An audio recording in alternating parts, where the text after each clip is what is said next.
Oui, donc je vais vous présenter le bâtiment Calypso.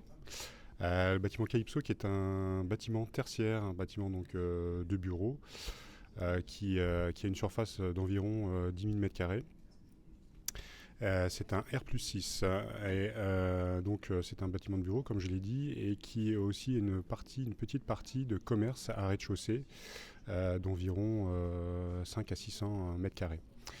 Donc un R+6 qui est donc desservi à sa base par un hall avec un triplex, des ascenseurs triplex qui desservent donc de chaque côté deux plateaux de bureaux d'environ 700 m² chacun.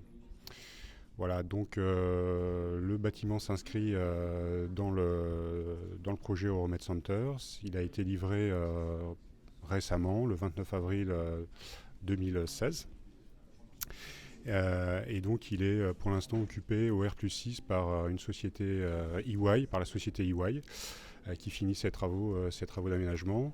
Donc les principales caractéristiques techniques de ce bâtiment, c'est qu'il est HQE, avec un passeport très bon, et de niveau très bon, et un label IFINERGY+, BBC IFINERGY+. Voilà principalement les caractéristiques de ce bâtiment. Je passe la parole.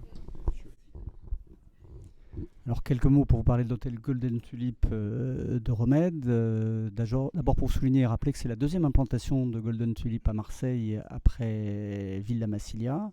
Alors cet hôtel se situe au cœur du quartier de Romed. Il représente près de 10 000 m². C'est un immeuble qui se développe sur 9 étages et il comporte un peu plus de 210 chambres. Il a été conçu par Massimilio Fuxas et Initiative Architecture.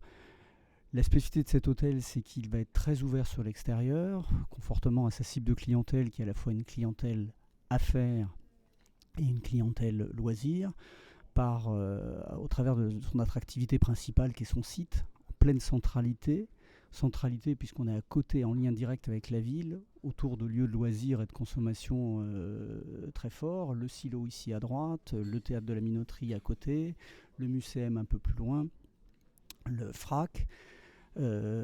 Cette opération, elle a toute sa cohérence dans ce nouveau quartier de vie. On peut souligner qu'il a été ouvert il y a seulement quelques semaines et qu'il a déjà rencontré un très fort succès, puisqu'au bout je crois que dès le 3e jour, il était plein et aujourd'hui il surfe sur un taux de remplissage à 100%.